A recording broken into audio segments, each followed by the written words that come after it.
Police पूरा कानून का अनुपालन सुनिश्चित कर रही है। कानून प्रावधान करता है कि अगर किसी व्यक्ति को अरेस्ट किया जाता है, अगर वो मेडिकल पर है, दवाइयों पर है, तो उनकी दवाइयां उनको प्रोवाइड की जाती है। बिहार के हजारों निर्भया के साथ जो अन्याय हो रहा था, उसके लिए एकमात्र वीर पुरुष नेता पप्पू यादव आवाज बुलंद कर रहे थे।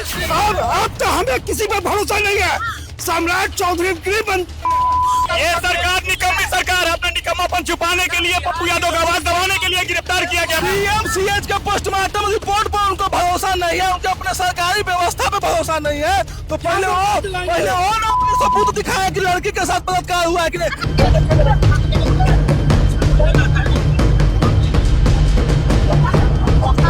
नमस्कार, हमारा नाम है समरीन और आपने देखना शुरू कर दिया है लाइव सिटीज।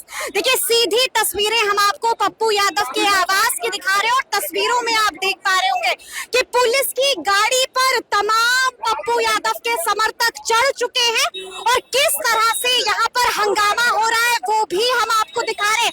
देखिए, तस्वीरें देखिए आपकी एसडीपीओ की गाड़ी है और पप्पू यादव के समर्थक गाड़ी पर चढ़ चुके हैं और किस तरह से हंगामा हो रहा है। सीधी तस्वीरें आप पप्पू यादव के आवास पर की देख रहे हैं।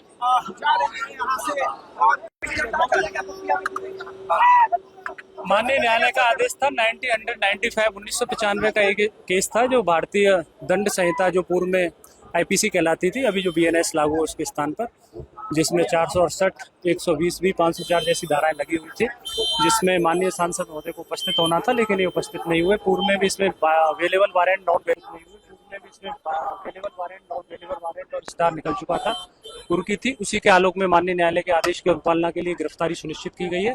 गिरफ्तार विधिवत कर लिया गया है। अरेस्ट मोमो परिवार के लोगों को सौंप दिया गया है। आगे भी मेडिकल एग्जामिनेशन के लिए भेजा जा रहा है। साथ ही साथ इसमें जो भी इनकी मेडिसिन है, जैसा उनके द्वारा बताया गया है कि वो मेडिसिन पर है, मेडिसिन उनके लिए प्रोवाइड करा दी गई है। उनके साथ केयर टेकर को भी रख दिया गया है। आगे की इसमें कार्रवाई की जा रही है। Thank you. पहले मेडिकल एग्जामिनेशन के लिए ले जाया जाएगा। क्या हुआ? पुलिस किस तरह से प्रिकॉशन लेते हुए अरेस्ट कर रही है?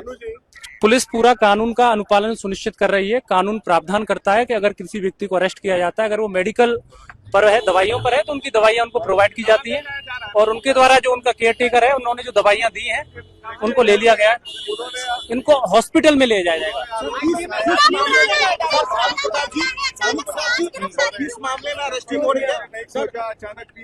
ना पुलिस ने नहीं, माननीय न्यायालय का आदेश हुआ था, उसमें पहले अवेलेबल वारंट आया था, नॉन अवेलेबल वारंट आया था, इश्तेहार आया था।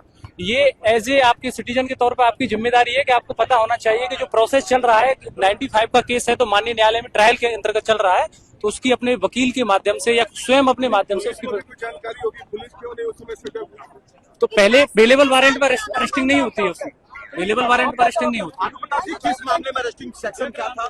सेक्शन मैंने पूरे सेक्शन बता देता हूँ। 1 मिनट, थोड़ा पीछे कर लीजिए। सबका मामला तो ये सेक्शन आधिकारिक बयान सर। ये 1995 का मामला था, जिसमें भारतीय दंड संहिता की धाराएं 419, 420, 468, 448, 506, 120 भी लगी हुई थी और इसी में इनको प्रोड्यूस होना था। और ये कुर्की आया हुआ था, उससे पहले बीडब्ल्यू, एनबीडब्ल्यू और इश्तेहार भी आए हुए थे। अभी गिरफ्तारी सुनिश्चित कर ली गई है। फिर मैं एक बार बता रहा हूँ, उनके द्वारा बताया गया है कि मेडिकल की दवाइयां लेते हैं कुछ, और उन दवाइयों को ले लिया गया है, केयर टेकर भी रख दिया गया है, मेडिकल एग्जामिनेशन आपको विस्तार से बता देंगे। पप्पू यादव को गिरफ्तार कर लिया गया है और तस्वीरें हम आपको दिखा रहे हैं कि किस तरह से उनके समर्थक गुस्से में क्या है। पप्पू यादव, आपने देखा होगा जिस प्रकार से बिहार की बेटी के साथ जो जघन्य अपराध हुआ, बिहार के हजारों निर्भया के साथ जो अन्याय हो रहा था, उसके लिए एकमात्र वीर पुरुष नेता पप्पू यादव आवाज बुलंद कर रहे थे, जो सरकार को अच्छी नहीं लगता है कि आपने नहीं सुना कि पुलिस ने क्या कुछ कहा है। पुलिस तो कोई न कोई बहाना बना के 50 वर्ष 40 वर्ष पहले पप्पू यादव को कोई मामले में फंसाने का सिर्फ काम कर रही है। पुलिस फंसाने का काम कर रही है। बिल्कुल बिल्कुल पप्पू यादव पुलिस पर भरोसा नहीं है। बिल्कुल भरोसा नहीं है सरकार पर। अब तो हमें किसी पर भरोसा नहीं है। सम्राट चौधरी गृह मंत्रालय है, ये हम नहीं बोल रहे हैं। प्रशांत किशोर ने बोला है कि गौतम शिल्पी कांड में राकेश कुमार है। बिल्कुल उठा ले गई है। नियोजित तरीके से ये सरकार की पुलिस थी। क्या डर लगेगा? मेरा नेता डरने वाला है, जो कार्यकर्ता डरेगा? मेरा नेता एक शेर है। और आज ये माननीय नीतीश कुमार इस नीट के लड़की का जो ये सरकार निकम्मी सरकार है। अपना निकम्मापन छुपाने के लिए, पप्पू यादव का आवाज दबाने के लिए गिरफ्तार किया गया पप्पू यादव। बलात्कारियों को अरेस्ट करना चाहिए था पुलिस को, जो लड़की की आवाज उठा रहा है। क्या लगता है पप्पू यादव को गिरफ्तार क्यों किया गया? इसलिए किया गया कि बड़े जो मछली नीट मामले में आ रहे हैं, मंत्री के बेटे आ रहे हैं, मंत्री के हाँ सब विधायक लोग, मंत्री। आपने लगता है सुना नहीं सम्राट चौधरी ने क्या कहा? साफ साफ कह दिया कि राबड़ी देवी सबूत दे 24 घंटों के अंदर। तो सम्राट चौधरी भी सबूत दे कि लड़की के साथ बलात्कार हुआ है कि नहीं हुआ है, ये भी सबूत। सम्राट चौधरी से सबूत मांगे ना, नहीं। जब पीएमसीएच का पोस्टमार्टम रिपोर्ट पर उनको भरोसा नहीं है, उनके अपने सरकारी व्यवस्था पे भरोसा नहीं है, तो पहले वो ना अपने सबूत दिखाए कि लड़की के साथ बलात्कार हुआ है कि नहीं। आपको क्या लगता है, आप लोगों को क्या लगता है, क्या पप्पू यादव के पास कोई बड़ा सुराग था? कोई बड़ा सबूत नहीं था। हमारे नेता को जानबूझ कर फंसाया गया है, जानबूझ करके जानबूझ के। ये हमारी निकम्मी सरकार। पूरे बिहार में इकलौता नेता थे वो कि लोकसभा में आवाज बुलंद करते थे वो। नीट छात्रा का जो केस चल रहा है बिहार में, इकलौता पप्पू यादव। भड़के हुए हैं और आंखें नम है। आंखें नम है, आंखें नम। आप किस आंख से देख रही हैं आप? गुस्से में दिख रहे हैं आप। हाँ, गुस्सा में नहीं दिखेंगे। पप्पू यादव को लेकर गए तो गुस्सा झलक रहा है। जाहिर सी बात गुस्सा रहेगा।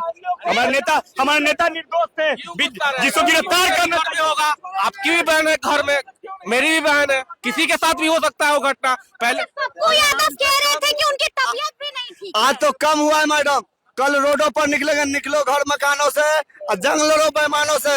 अलाव रोड पर उतरिए ना। रोड पर पूरा चक्कर, रोड पर उतरिए ना। पूरा रोड पर उतरेंगे। पुलिस एक्शन में है, बचिएगा नहीं। और मार खाने से नहीं डरते।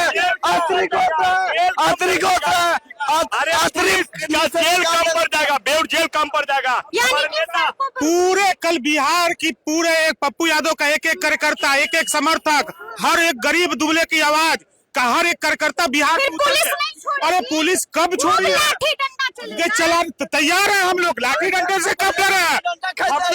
हम लोग के बैकवर्ड समाज नेता भी आपको बचाने के लिए नहीं है। कोई नहीं है नेता। पुलिस ने उठा लिया। पप्पू यादव का हर एक कार्यकर्ता अपने आप में पप्पू यादव है। एक पप्पू यादव जाएगा तो 100 पप्पू यादव यहाँ खड़ा है। एक पप्पू यादव जाएगा तो 100 पप्पू यादव यहाँ पर खड़ा हुआ है। तो आपने सुना है कि उनके समर्थकों ने क्या कुछ कहा है और तस्वीरें हमने आपको दिखाई है। हमने आपको दिखाया है कि पप्पू यादव को पुलिस ने गिरफ्तार कर लिया है। आपने देखा है कि किस तरह से उनके समर्थक यहाँ पर डटे हुए थे, कुछ लोग तो गाड़ी पर भी चढ़ गए थे। सीधी तस्वीरें आपको लाइव सिटीज पप्पू यादव के आवास के बाहर की दिखा रहा है। तो अब देखना होगा कि आगे आगे क्या कुछ होता है। तो फिर ये पूरी खबर, पूरी जानकारी और पूरा वीडियो आपको कैसा लगा है, कमेंट करके हमें जरूर बताइएगा। तो ऐसे तमाम अपडेट्स के लिए बिल्कुल ऐसे ही हमारे साथ बने रहिएगा और देखते रहिएगा लाइव सिटीज। बहुत शुक्रिया।